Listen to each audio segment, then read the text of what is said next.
monde a déjà entendu parler du cholestérol. Tout le monde sait qu'il faut surveiller son taux de cholestérol et réagir s'il est trop élevé. Et pourtant en France, ce sont 10 millions de personnes, soit une personne sur 6, qui sont concernées par cet excès de cholestérol. Alors nous allons maintenant essayer de comprendre ce qu'est vraiment le cholestérol, ce qu'on entend par bon et mauvais cholestérol, et comment prévenir et réagir en cas d'excès. Pour parler du cholestérol, nous allons partir à la rencontre d'un médecin nutritionniste, le docteur Di Malta, qui exerce à la clinique du Château de Florence. Mais avant tout, une petite définition en images de ce qu'est le cholestérol.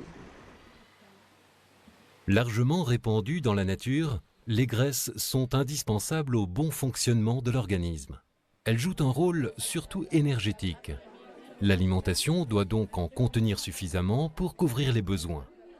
Cependant, les apports nécessaires sont largement dépassés dans les pays occidentaux et sont responsables de nombreux problèmes de santé, obésité, diabète ou maladies cardiovasculaires. Parmi les différents types de graisses, on trouve le cholestérol. C'est la substance lipidique la plus répandue dans le monde animal. Dans le corps humain, le cholestérol provient pour les 3/4 du foie, où il est fabriqué, et pour le quart restant de l'alimentation. C'est une graisse qui est indispensable au fonctionnement du corps humain. Elle a un rôle essentiel en tant que constituant de la paroi de toutes nos cellules. Le cholestérol intervient également dans la synthèse de certaines hormones et dans la digestion. Le cholestérol en tant que tel n'est donc pas nocif, mais bien au contraire fondamental pour la vie.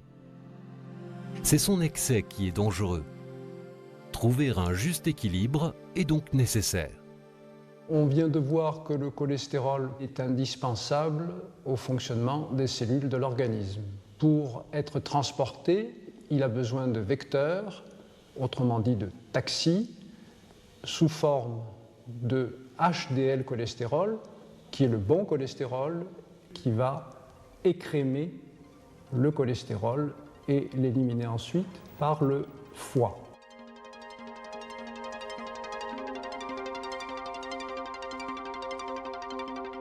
Le LDL cholestérol va déposer le cholestérol dans les cellules qui en ont besoin, mais malheureusement, lorsqu'il est en excès, il va favoriser des dépôts de cholestérol sur les artères avec des conséquences que nous allons voir ensuite.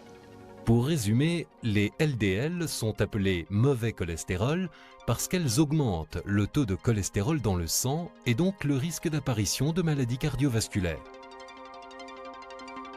Les HDL sont appelés bons cholestérol parce qu'elles aident à diminuer notre taux de cholestérol dans le sang, contribuant ainsi à une meilleure protection de nos artères.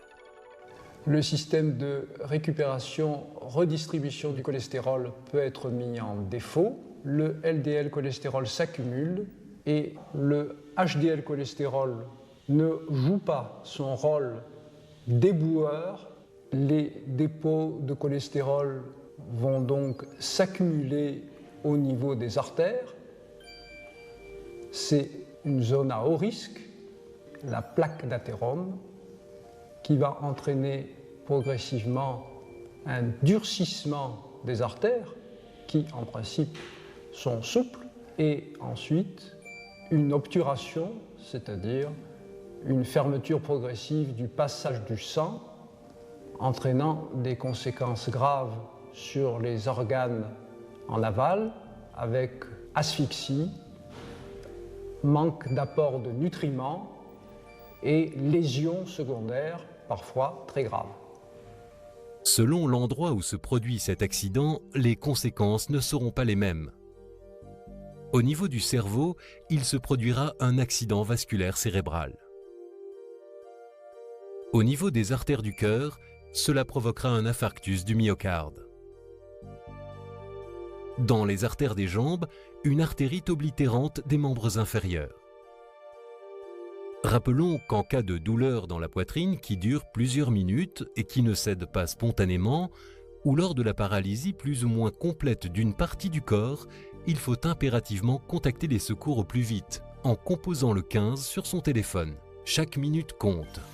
Le seul moyen de connaître la valeur de son cholestérol est une prise de sang.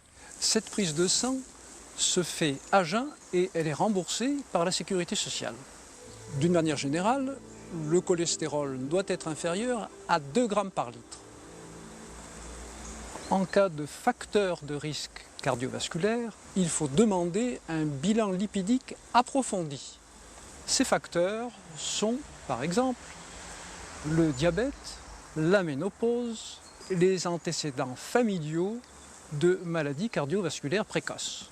Également, en cas d'hypertension artérielle permanente, de tabagisme ou d'obésité. Tous ces critères sont appelés facteurs de risque de maladies cardiovasculaires. 120 grammes. Normalement, c'est 100 grammes net. Il existe 4 grandes causes de l'excès de cholestérol. La plus fréquente, une alimentation trop riche en graisses saturées. Ce sont les graisses d'origine animale, comme les viandes, les œufs ou les produits laitiers, fromage, beurre. La plus injuste, un terrain familial particulier. Il existe certains facteurs génétiques qui exposent certaines personnes plus que d'autres au risque de l'hypercholestérolémie. La plus prévisible, certaines maladies, notamment du rein, du foie et de la thyroïde, ou le diabète, peuvent être responsables d'une augmentation du taux de cholestérol. La plus réversible, certains médicaments peuvent être à l'origine d'une augmentation du cholestérol qui revient alors à la normale après l'arrêt du traitement.